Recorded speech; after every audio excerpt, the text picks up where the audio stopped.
Walking into Sarah's kitchen felt like stepping into a warm hug. The smell of roasted chicken mingled with laughter and chatter, creating a cozy atmosphere that immediately put me at ease. I was a bit of a hermit, preferring my books and lesson plans over social gatherings, but Sarah had a way of drawing me out of my shell. "Emily, you made it!" Sarah exclaimed, her voice a beacon in the bustling room.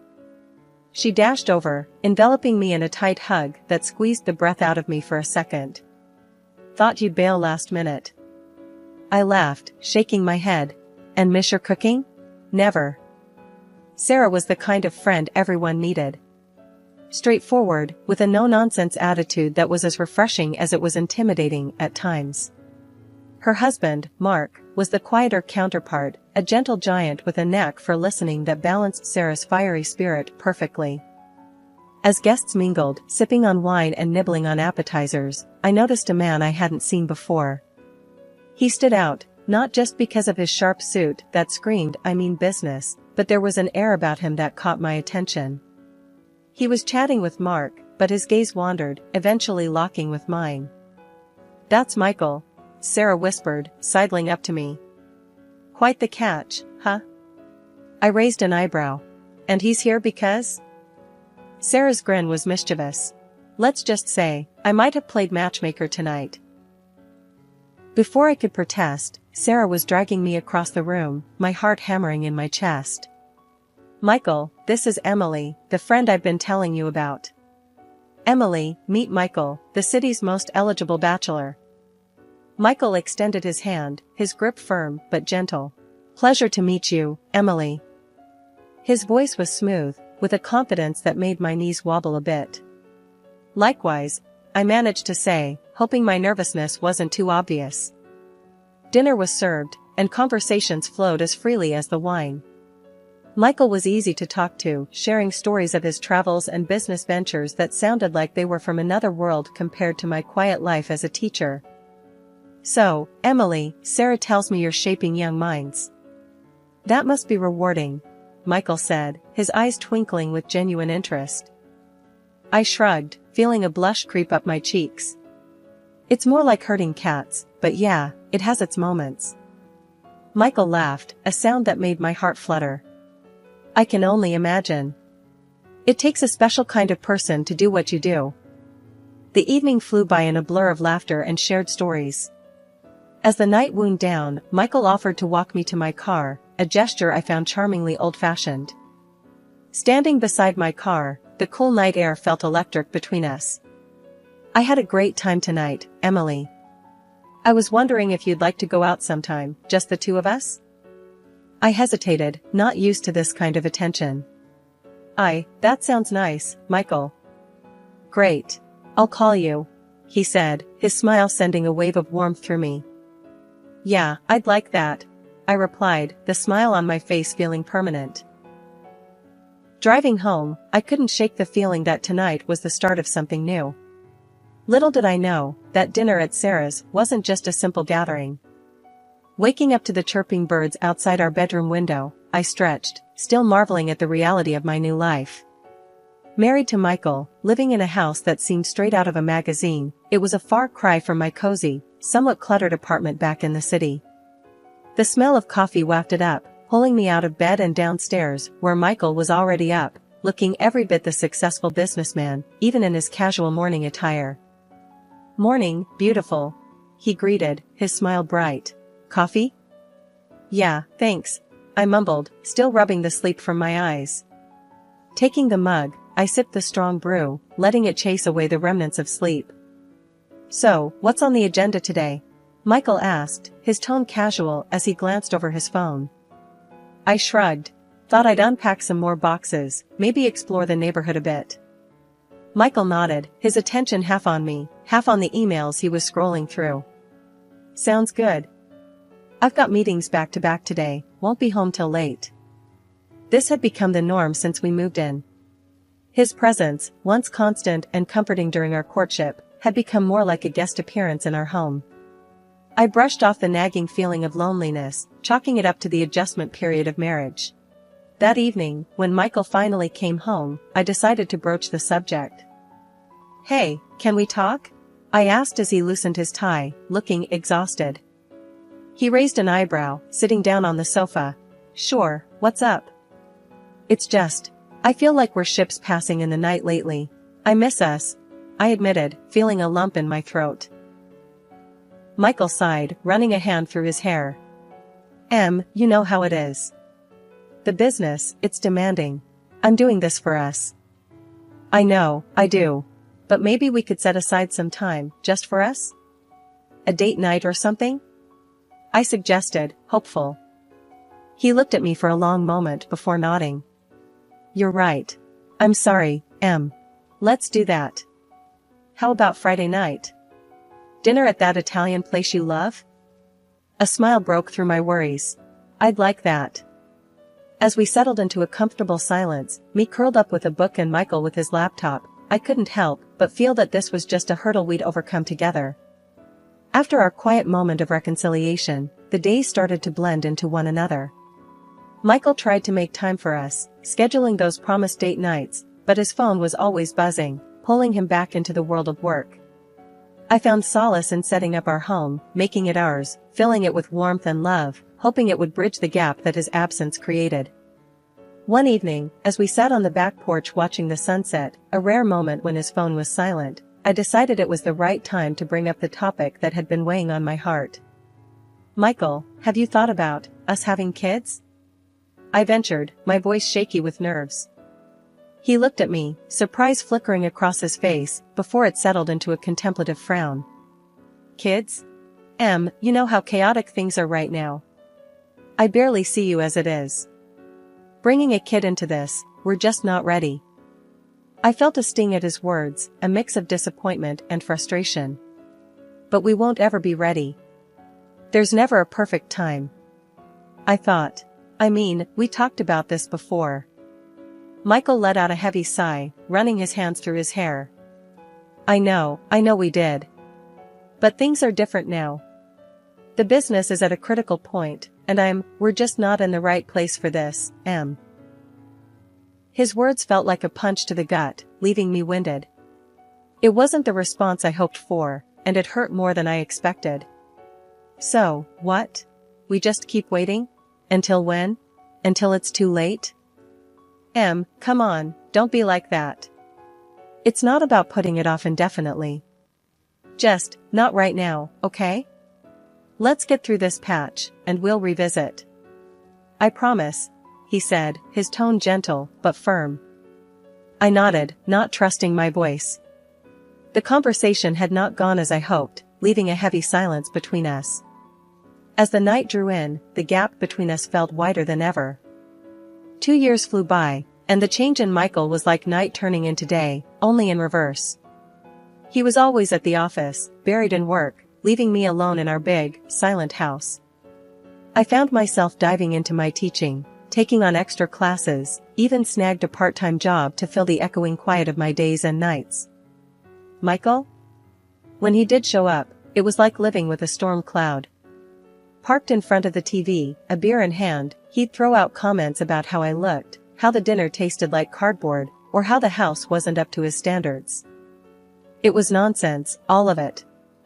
I kept our home spotless, cooked meals that would make a chef nod in approval, and as for my looks, I hadn't let myself go. But the way Michael went on, you'd think I'd given up on everything. Deep down, I knew this wasn't about me, or how clean the house was. My gut told me there was someone else, that his late nights were more about who he was with than what he was doing. I've seen enough shifty glances in my time, taught enough kids to know when someone's hiding something. One evening, I couldn't take the charade any longer. Michael staggered in late, more booze on his breath than words in his hello. I was waiting for him, my mind made up. We need to talk, I said, cutting right to the chase as he flopped down on the couch. About? He didn't even look up, just flicked through the channels on the TV. Us. This. I gestured between us, the vast distance, despite the few feet. I can't do this anymore, Michael. I'm thinking, we should get a divorce. Finally, he looked at me, his eyes narrowing. Divorce? Are you out of your mind? Do you know what that would do to my reputation? Your reputation? I couldn't believe my ears. Is that all you care about? What about us? What about how unhappy I am? Michael scoffed, taking a swig from the bottle he'd brought in with him. You're being dramatic. It's not that bad. Not that bad? I was fuming now. Michael, you're never here. And when you are, all you do is complain and drink. That's not a marriage. I don't even know what that is. He stood up then, his expression hardening. We're not getting a divorce. End of discussion. I won't have people talking, saying I couldn't keep my wife happy. I stared at him, disbelief and anger swirling in my chest. So, you're happy to live a lie? For appearances? That's enough, Emily. I'm going to bed. We're not talking about this anymore. With that, he turned and left the room, leaving me standing there, my heart breaking in silence. The last couple of months had been rough. I felt like a shadow of myself, dragging through each day with a heaviness that sunk deeper than just fatigue. Food lost its taste, and my clothes hung loose on my frame. Teaching, something I'd always loved, became a chore I barely got through. Michael seemed oblivious to it all, more concerned about the dust on the TV stand than the fact I could barely muster the strength to get out of bed. It got to a point where even I couldn't ignore it anymore. Something was off, and it wasn't just the blues. Dragging myself to the doctor's office felt like climbing a mountain, but I needed answers. Sitting in that sterile room, when the doctor told me I was pregnant, it was like a jolt of electricity. Happiness, fear, confusion, it all hit me at once. But through that storm of emotions, one thing stood clear: I wanted this baby, even if it meant going it alone. Telling Michael should have been a moment we shared, but given the state of things, I was dreading his reaction. My fears weren't unfounded. When I finally mustered the courage to tell him, his reaction was like a slap in the face. Pregnant? His voice was a mix of disbelief and anger. You want to bring a kid into this mess? I stood my ground, holding on to the newfound resolve that came with the thought of being a mother. Yes, I do. And I'll raise this child with or without you. Michael laughed, a harsh sound that echoed off the walls. Without me? You think you can handle this on your own? You're not exactly young, Emily. His words stung, but I was beyond caring about his opinions. I am fully capable of raising this child. It's clear you don't want any part in this, so maybe it's best if you leave. That set him off. Michael was furious, his words a venomous stream I refused to absorb. He stormed out, and the silence he left behind was a relief compared to his presence. 3 days passed without a word from him. I was alone, truly alone, with a life growing inside me and a marriage crumbling around me. I couldn't understand how we got here, how the man I married became a stranger, how our plans for a family turned into a battleground. My mind was a jumble of thoughts, worries about the future pressing down on me. That's when I stumbled upon something that turned my already upside-down world completely inside out. Late one evening, while scrolling through my phone, trying to distract myself from the loneliness, I noticed a message request on Facebook.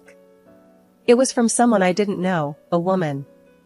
Curiosity got the better of me, and I opened it, my heart sinking as I read her words. The message was brief, but clear.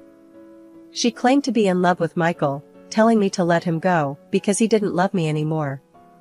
My initial reaction was disbelief, followed by a bitter laugh. Of course, there was someone else. The late nights, the detachment, it all made sense now. But seeing it in black and white was a slap I wasn't prepared for.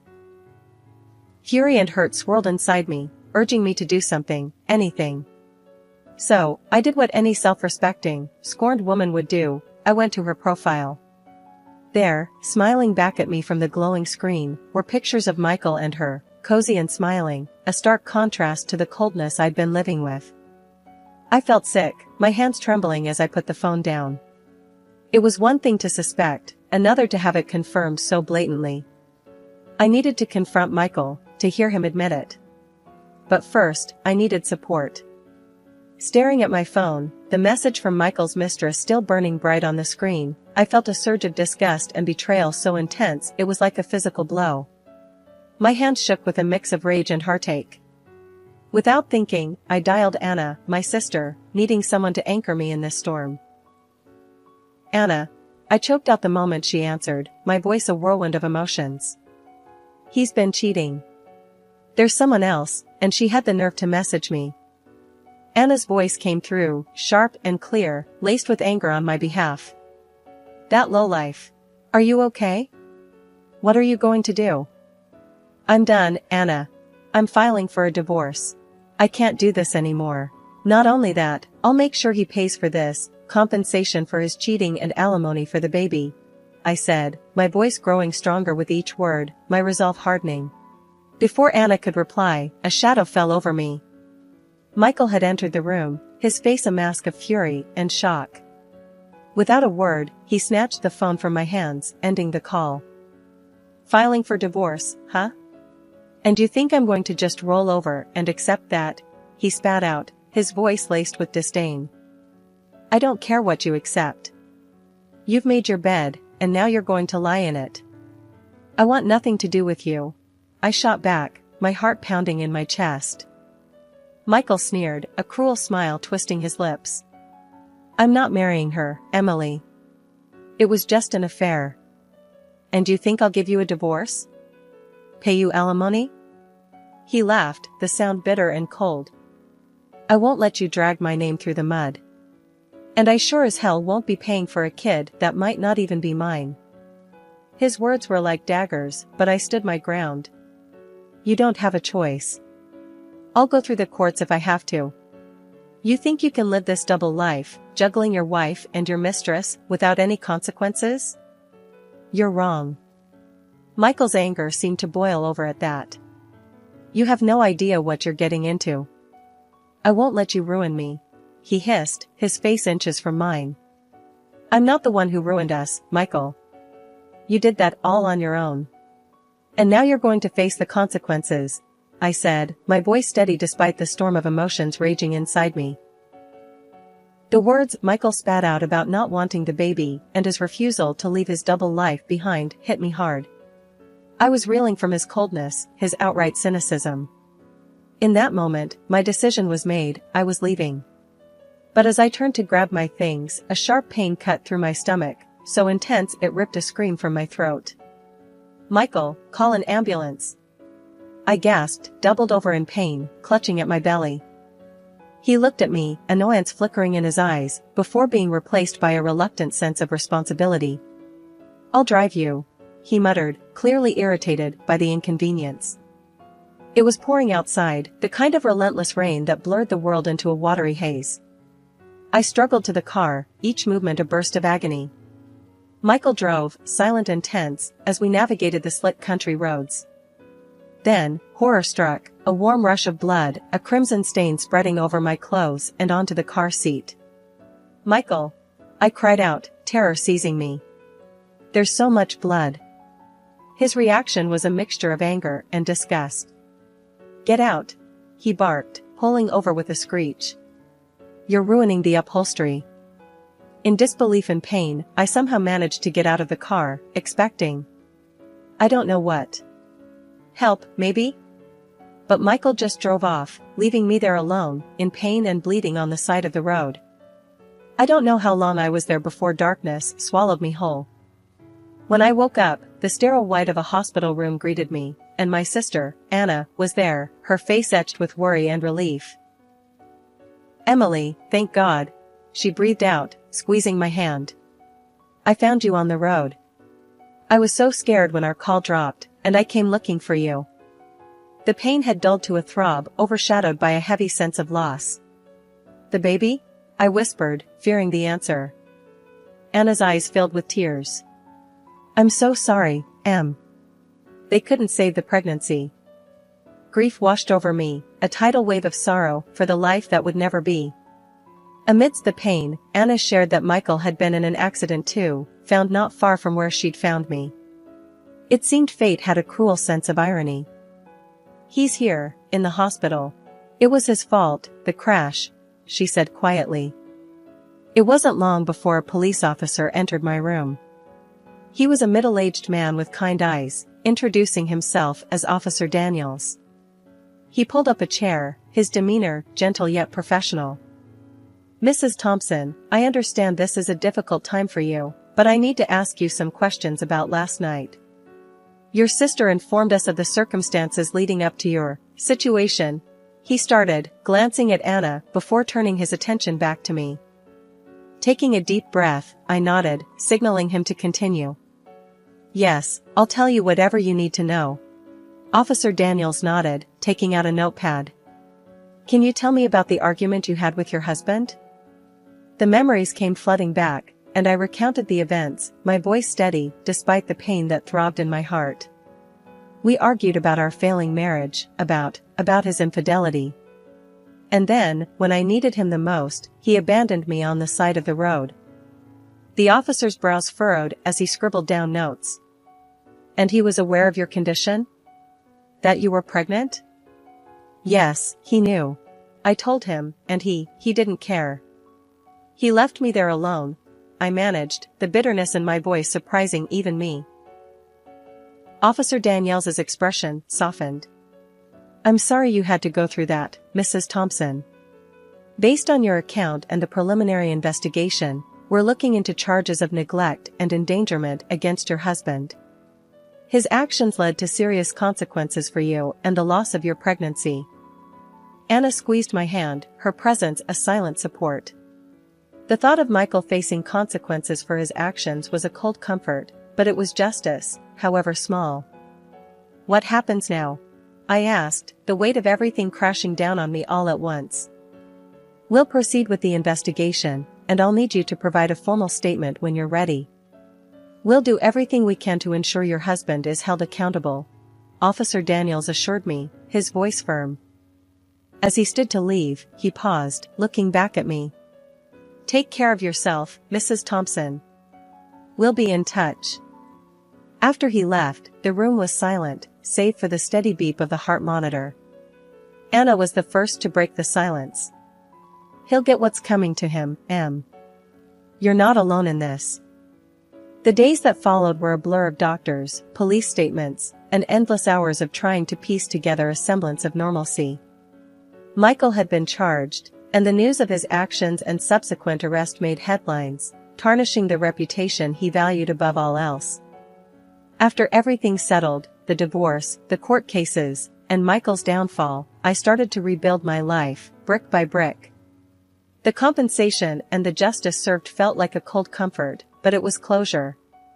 The press had a field day with Michael's story, his reputation tarnished beyond repair. He lost his job, his status, and his ability to charm his way through life. As for me, I took it as a sign to start fresh. I found a quaint apartment not too far from the school, a place filled with light and hope, a stark contrast to the shadows of my past. Returning to teaching felt like coming home, the smiles and laughter of my students a balm to my soul. One afternoon, as I was tidying up my classroom, Marie, a fellow teacher and friend, popped her head in. "Hey, Emily, you heading out soon?" "Yeah, just finishing up here," I replied, stacking some papers. She leaned against the doorframe, her expression serious. "You know, we're all really glad you're back. The kids missed you. Hell, we all did." I smiled, touched by her words. "Thanks, Marie. It feels good to be back. Feels like I'm finally moving forward, you know?" Marie nodded, understanding. "You've been through so much, Emily. But you're one of the strongest people I know. You've got this whole new chapter ahead of you now." I chuckled, the idea of a new chapter still feeling a bit surreal. "Yeah, a new chapter. Just gotta make sure it's a good one, right?" "Exactly," she agreed with a grin. "And hey, who knows? Maybe there's a new love story in there too. When you're ready, of course." The thought had crossed my mind, the possibility of opening my heart again. But I knew if that chapter were ever to be written, I'd approach it with more caution, more wisdom. "I'll take my time with that one," I said, my voice steady. "But for now, My heart's full enough with these kids and getting my life back on track. Marie nodded, pushing off from the doorframe. Well, just know we've got your back, Emily. Through thick and thin. As she left, her words lingered in the air, a reminder of the support system I had around me. My journey hadn't been easy, and the scars would always be a part of me. But as I looked out at the empty classroom, filled with the echoes of laughter and learning, I felt a sense of peace.